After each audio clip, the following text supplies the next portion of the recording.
Assalamualaikum warahmatullahi wabarakatuh.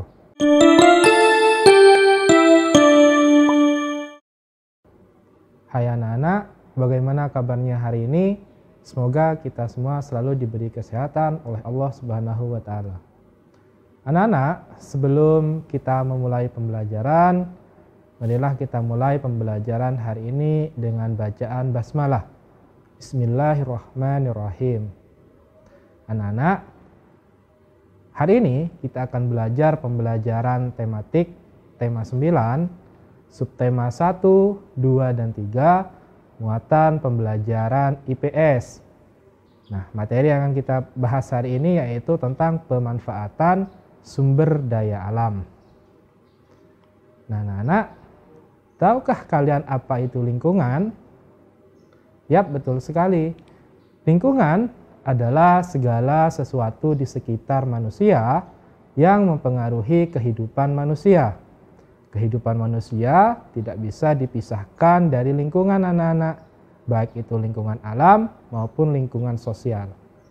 Manusia membutuhkan lingkungan untuk mencukupi kebutuhan hidupnya. Nah, anak-anak, terdapat 3 komponen penting dalam lingkungan. Komponen yang pertama yaitu komponen fisik atau abiotik.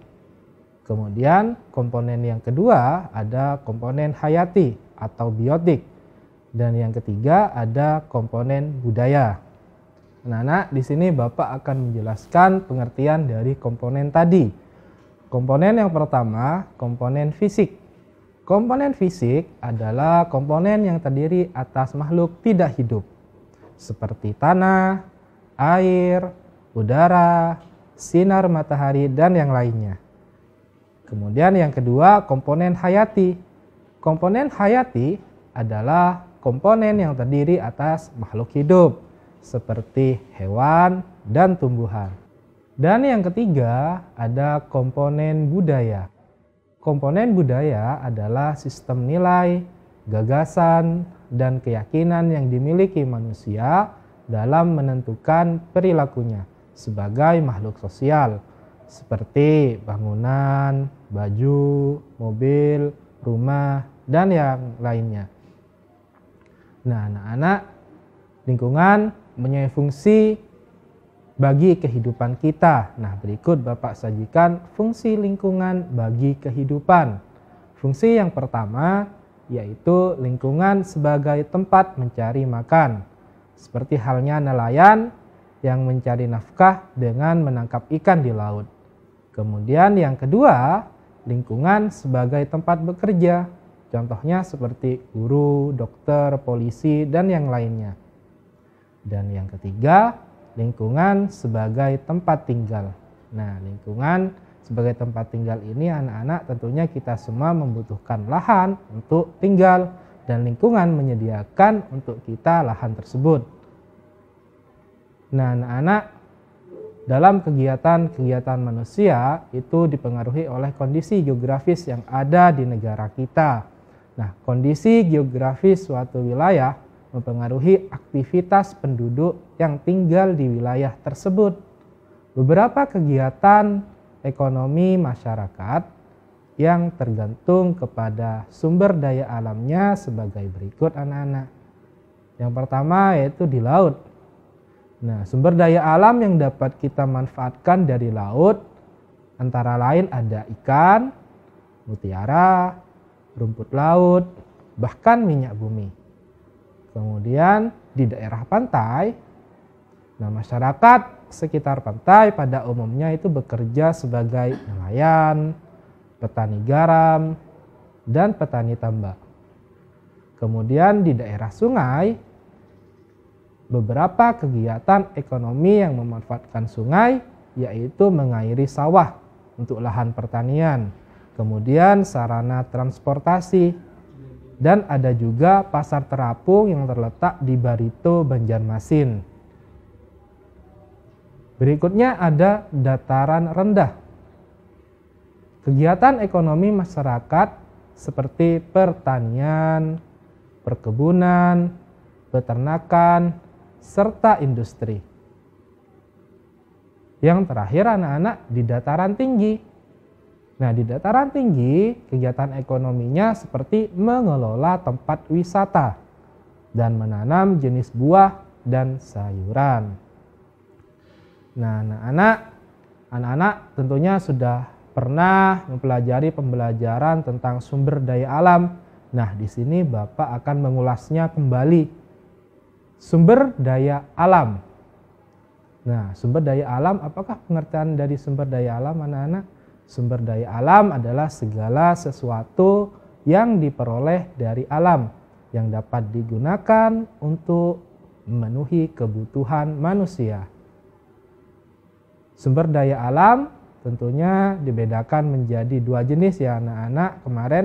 Yang pertama ada sumber daya alam yang dapat diperbarui.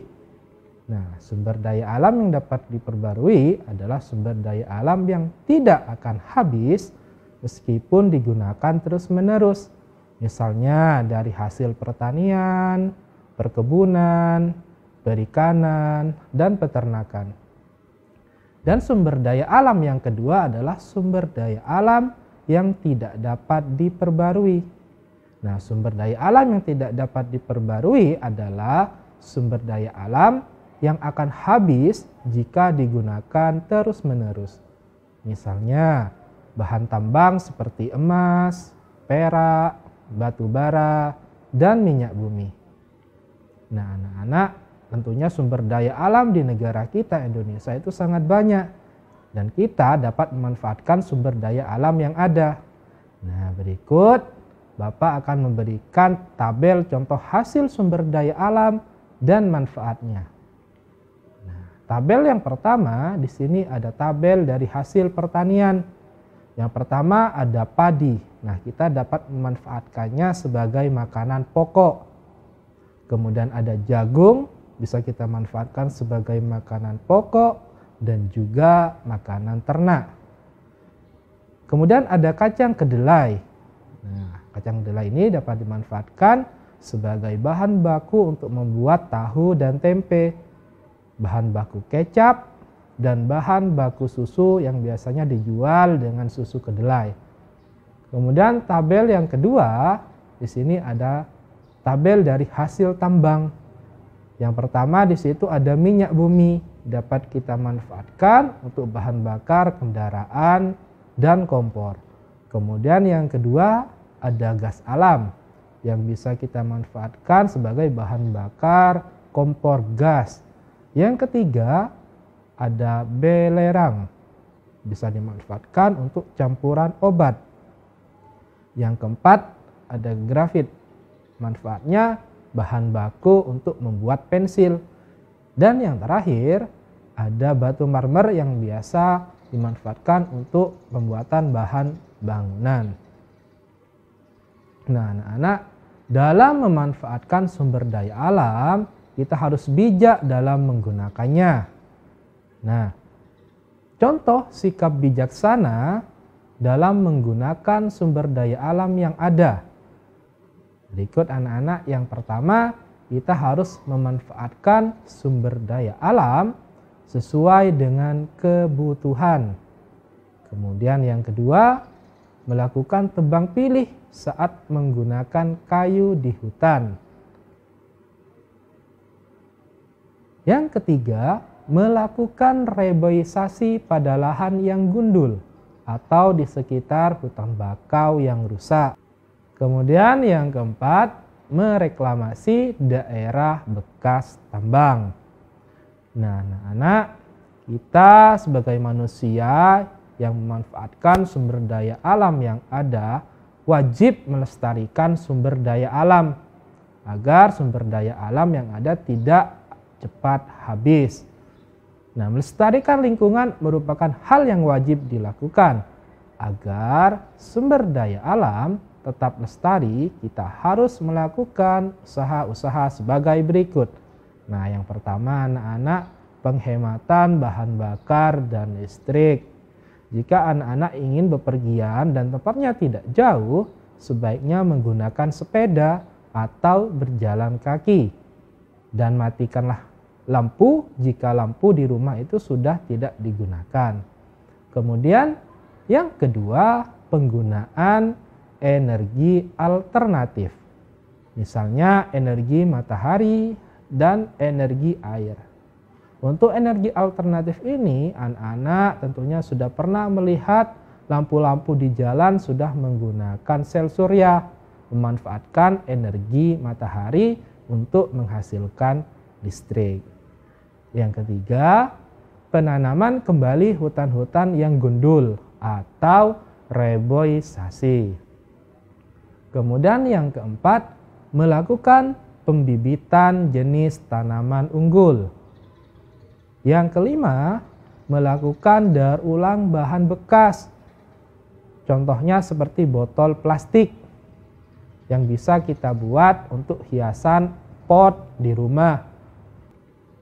Yang keenam, tidak membuang sampah atau limbah ke wilayah perairan, baik sungai, danau, maupun laut, karena dapat mencemari lingkungan dan bisa menyebabkan banjir.